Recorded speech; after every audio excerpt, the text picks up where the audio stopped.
Hello student, MTech classes में आपका स्वागत है। बिहार दरोगा प्रीवियस ईयर क्वेश्चन का यह दूसरा वीडियो है। इसमें आपको हर सब्जेक्ट के प्रश्न डिस्कशन के साथ देखने को मिलेंगे। इससे पहले बिहार दरोगा प्रीवियस ईयर का एक वीडियो बनाया है मैंने, उस वीडियो का लिंक आपको डिस्क्रिप्शन बॉक्स में मिल जाएगा। चलिए स्टार्ट करते हैं। हमारा पहला प्रश्न है, जब चंद्रयान सेकंड लॉन्च हुआ था उस समय इसरो के अध्यक्ष कौन थे? उस समय इसरो के अध्यक्ष के सिवन थे। चंद्रयान सेकंड को GSLV एम के थर्ड व्हीकल से लॉन्च किया गया था। इसे 22 जुलाई 2019 को सतीश धवन अंतरिक्ष केंद्र, जो कि श्रीहरिकोटा में है, वहां से इसे लॉन्च किया था। वर्तमान में इसरो के अध्यक्ष एस सोमनाथ हैं। अगर बात करें चंद्रयान फर्स्ट की, तो इसे 22 अक्टूबर 2008 को लॉन्च किया गया था। इसका आंसर हो जाएगा ऑप्शन नंबर बी। हमारा अगला प्रश्न है, गांधी इरविन समझौता किस वर्ष हुआ था? गांधी इरविन समझौता 5 मार्च 1931 को हुआ था। इस समझौते के तहत ही गांधी जी ने दूसरे गोलमेज सम्मेलन में कांग्रेस की ओर से भाग लिया था, एवं इस आंदोलन के तहत ही गांधी जी ने सविनय अवज्ञा आंदोलन को वापस लिया था। अगला प्रश्न है, निम्नलिखित में से कौन सी एक यूएसए की स्थानीय पवन है? यूएसए की स्थानीय पवन चिनूक है। चिनूक को हिमभक्षी वायु भी कहा जाता है। अगर फोन की बात करते हैं, तो फोन एक स्विट्जरलैंड में बहने वाली हवा है, जो कि आल्प्स पर्वत से आने वाली हवा है। इस फोन के प्रभाव से अंगूर जल्दी पक जाते हैं। अगर हरमट्टन की बात करें, तो हरमट्टन सहारा रेगिस्तान में चलने वाली गर्म हवा है, और मिस्ट्रल हवा जो है यह स्पेन एवं फ्रांस में चलने वाली एक ठंडी हवा है। अगला प्रश्न है, जैन धर्म के 23वें तीर्थंकर कौन थे? जैन धर्म के 23वें तीर्थंकर पार्श्वनाथ थे। इनका प्रतीक चिन्ह सर्प है। पार्श्वनाथ काशी नरेश अश्वसेन के पुत्र थे। जैन धर्म के 24वें एवं अंतिम तीर्थंकर महावीर स्वामी थे। अगर जैन संगीति की बात करें, तो प्रथम जैन संगीति 300 ईसा पूर्व में पाटलिपुत्र में, एवं द्वितीय जैन संगति 512 ईस्वी में वल्लभी गुजरात में हुई थी। अगला प्रश्न है, 1816 ईस्वी में सुगौली की संधि अंग्रेज और किसके बीच हुई थी? यह संधि अंग्रेज और गोरखा के बीच हुई थी। इस संधि पर नेपाल की ओर से राजा गुरु गजराज मिश्र और अंग्रेज की ओर से पेरिस ब्रेडसॉ ने हस्ताक्षर किया था। यह संधि 1816 को 1 मार्च 1816 को हुई थी। अगला प्रश्न है, कनिष्क के शासनकाल में बौद्ध संगीति का आयोजन कहाँ पर हुआ था? कनिष्क के शासनकाल में कश्मीर में बौद्ध संगीति का आयोजन हुआ था। यह चौथा एवं अंतिम बौद्ध संगीति था, जो 98वें ईस्वी में हुआ था। इसकी अध्यक्षता वसुमित्र ने की थी। प्रथम बौद्ध संगीति अजातशत्रु के समय में राजगिरी में हुआ था। दूसरी बौद्ध संगीति कालाशोक के समय में वैशाली में हुआ था, एवं तीसरी बौद्ध संगीति अशोक के समय में पाटलिपुत्र में हुआ था। इसका आंसर हो जाएगा ऑप्शन नंबर डी, कश्मीर। अगला प्रश्न है, लोथल किस नदी के तट पर स्थित है? लोथल भगवा नदी के तट पर स्थित है। लोथल का उत्खनन रंगनाथ राव ने 1954 में करवाया था। यहाँ से चावल के प्रथम साक्ष्य भी मिले हैं, एवं सैंधवकालीन घोड़े के अस्थिपंजर भी लोथल से ही प्राप्त हुए हैं। लोथल को लघु हड़प्पा या लघु मोहनजोदड़ो भी कहा जाता है। हमारा अगला प्रश्न है, कारकोट राजवंश का संबंध किसके इतिहास से था? कारकोट राजवंश का संबंध जम्मू कश्मीर से है। 627 ईस्वी में दुर्लभ वर्धन नामक व्यक्ति ने कश्मीर में कारकोट वंश की स्थापना की थी। कारकोट वंश का सबसे शक्तिशाली शासक ललितादित्य मुक्तापिड़ था। कारकोट वंश के बाद कश्मीर पर उत्पल वंश और उसके बाद लोहार वंश ने शासन किया था। अगला प्रश्न है, हीराकुंड बांध किस नदी पर निर्मित है? हीराकुंड बांध महानदी पर निर्मित है, उड़ीसा में। इसका निर्माण 1948 में प्रारंभ हुआ था और 1953 में बनकर पूर्ण हुआ था। महानदी का उद्गम छत्तीसगढ़ के सिहवा से होता है, एवं यह बंगाल की खाड़ी में जाकर गिरती है।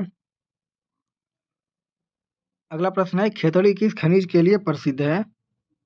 खेतड़ी एक खान है जो राजस्थान में है। यह तांबा की खान के लिए प्रसिद्ध है। भारत में तांबा उत्पादन में प्रथम 3 राज्य हैं, मध्य प्रदेश, राजस्थान एवं झारखंड। अगर विश्व में सबसे बड़ी तांबे की खान की बात करें, तो चिली में स्थित चुकिका माता तांबा की खान एंडीज पर्वत पर है। इसे विश्व की तांबा राजधानी भी कहा जाता है। अगला प्रश्न है, कवक की कोशिका भित्ति का मुख्य अवयव क्या है? कवक की कोशिका भित्ति काइटिन की बनी होती है। कवक में संचित भोजन ग्लाइकोजन के रूप में संचित रहता है, और कवक के अध्ययन को माइकोलॉजी कहा जाता है। अगला प्रश्न है, भारत में बाजार नियंत्रण प्रणाली किस सुल्तान द्वारा लागू की गई थी? भारत में बाजार नियंत्रण प्रणाली अलाउद्दीन खिलजी द्वारा लागू किया गया था। घोड़ा दागने और सैनिकों का हुलिया लिखने की शुरुआत भी अलाउद्दीन खिलजी ने ही करवाया था। अलाई दरवाज़ा, सीरी का किला और हज़ार खामा महल का निर्माण भी अलाउद्दीन खिलजी ने करवाया था। अलाई दरवाज़ा को इस्लामी वास्तुकला का रत्न कहा जाता है और अलाउद्दीन खिलजी द्वारा 2 महत्वपूर्ण कर लगाए गए थे, चरू कर, चराई कर जो कि दुधारू पशु पर लगाए जाते थे और गढ़ी कर जो घरों और झोपड़ियों पर लगाए जाते थे। अगला प्रश्न है, भारत का वह राज्य जहाँ विश्व के विशाल थोरियम भंडार हैं। भारत में केरल में थोरियम के भंडार पाए जाते हैं। भारत का थोरियम भंडार विश्व के कुल भंडार का 25% है। अगर बात करें इसकी खोज किसने की थी, तो थोरियम की खोज 1828 में बर्जीलियस ने किया था। भारत में काकरापारा नाभिकीय रिएक्टर में पहली बार थोरियम का इस्तेमाल किया गया था। अगले प्रश्न को देखते हैं, कुतुब मीनार के प्रवेश द्वार को किस नाम से जाना जाता है? कुतुब मीनार के प्रवेश द्वार को अलाई दरवाज़ा के नाम से जाना जाता है। अलाई दरवाज़ा का निर्माण अलाउद्दीन खिलजी द्वारा करवाया गया था। अलाई दरवाज़ा को इस्लामी वास्तुकला का रत्न कहा जाता है। कुतुब मीनार का निर्माण कुतुबुद्दीन ऐबक ने शुरुआत करवाया था और इसके निर्माण कार्य को पूरा इल्तुतमिश ने करवाया था। अगर बात करें बुलंद दरवाज़ा की, तो अकबर के गुजरात विजय के उपलक्ष्य में बुलंद दरवाज़ा का निर्माण करवाया गया था। अगला प्रश्न है हमारा, टिहरी बांध किन 2 नदियों के संगम पर स्थित है? टिहरी बांध भागीरथी एवं भिलांगना नदी के संगम पर उत्तराखंड में स्थित है। यह भारत का सबसे ऊंचा बांध है। अगर बात करें विश्व का सबसे ऊंचा गुरुत्वीय बांध, तो यह भाखड़ा बांध है जो कि पंजाब में है। भाखड़ा नंगल के पीछे बनी एक कृत्रिम झील का नाम गोविंद वल्लभ पंत सागर है। अगला प्रश्न है, इताईपू बांध जो दुनिया के सबसे बड़े बांधों में से एक है, वह किस नदी पर है? इताईपू बांध पराना नदी पर ब्राजील और पराग्वे की सीमा पर स्थित है। अगला प्रश्न है, निम्नलिखित किस राज्य में काली मिट्टी प्रचुर मात्रा में पाई जाती है? काली मिट्टी का निर्माण बेसाल चट्टान के टूटने फूटने से होता है एवं काली मिट्टी सर्वाधिक मात्रा में गुजरात में पाई जाती है। काली मिट्टी का रंग काला टिटेनीफेरस मैग्नेटाइट के कारण होता है और काली मिट्टी कपास की खेती के लिए सर्वाधिक उपयुक्त मानी जाती है। अगला प्रश्न है, निम्नलिखित में से भारत की सबसे छोटी आर्द्र भूमि कौन सी है? रेणुका झील जो हिमाचल प्रदेश में है, यह सबसे छोटी आर्द्र भूमि है। अगर सबसे बड़े की बात करें तो सबसे बड़ी आर्द्र भूमि सुंदरवन जो कि पश्चिम बंगाल में है। विश्व आर्द्र भूमि दिवस 2 फरवरी को मनाया जाता है, आपको यह भी ध्यान रखना है। और बात करें रामसर कन्वेंशन की, तो भारत इसमें 1982 ईस्वी में शामिल हुआ था और रामसर कन्वेंशन आर्द्र भूमि से संबंधित है। अगला प्रश्न है, सरसों अनुसंधान केंद्र कहाँ स्थित है? सरसों अनुसंधान केंद्र भरतपुर राजस्थान में है। सरसों का वैज्ञानिक नाम ब्रोसिका कंप्रेस्टिस है। यह क्रूसीफेरी कुल का पौधा होता है। आपको यह कमेंट करके बताना है कि भारतीय वनस्पति सर्वेक्षण संस्थान कहाँ स्थित है। अगला प्रश्न को देखते हैं, श्रीरंगपट्टनम की संधि कब हुई थी? श्रीरंगपट्टनम की संधि 1792 ईस्वी में हुई थी। उस समय टीपू सुल्तान और लॉर्ड कॉर्नवालिस के बीच में यह संधि हुई थी। टीपू सुल्तान की राजधानी श्रीरंगपट्टनम थी एवं इनके झंडे पर शेर की तस्वीर होती थी। टीपू सुल्तान की मृत्यु 1799 में, जो कि उस समय चतुर्थ आंग्ल मैसूर युद्ध के दौरान हुआ था। अगला प्रश्न है, निम्नलिखित में से कौन सा अभिलेख रुद्रदामन से संबंधित है? इनमें से जूनागढ़ अभिलेख रुद्रदामन से संबंधित है। इस अभिलेख से मौर्य साम्राज्य की जानकारी मिलती है। रुद्रदामन संस्कृत का बड़ा विद्वान था। उन्होंने ही सबसे पहले विशुद्ध संस्कृत भाषा में अभिलेख जारी किया था। अगर बात करें नासिक अभिलेख की, यह गौतमी बालश्री से संबंधित है। एहोल अभिलेख पुलकेशिन द्वितीय से संबंधित है। देवपाड़ा अभिलेख विजयसेन से संबंधित है और अभिलेखों का अध्ययन एपिग्राफी कहलाता है, आपको यह भी ध्यान रखना है। अगला प्रश्न है, भारत का राष्ट्रीय वृक्ष क्या है? भारत का राष्ट्रीय वृक्ष बरगद है।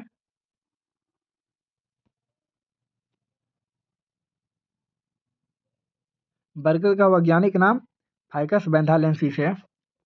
अगले प्रश्न को देखते हैं, सत्यार्थ प्रकाश पुस्तक किसने लिखी है? इस पुस्तक के लेखक दयानंद सरस्वती हैं।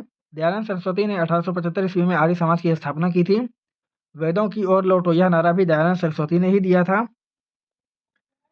राजा राम मोहन राय ने ब्रह्म समाज की स्थापना 1828 ईस्वी में की थी।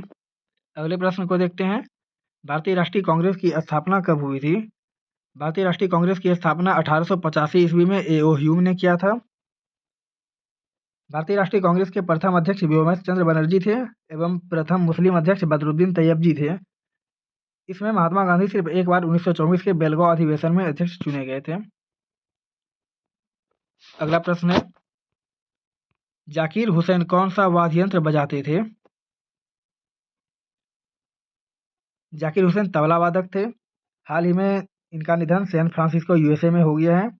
अगर बात करें इन्हें कौन कौन सा पुरस्कार मिला है, तो इन्हें 1988 में पद्मश्री, 2002 में पद्म भूषण और 2023 में पद्म विभूषण से इन्हें सम्मानित किया गया है।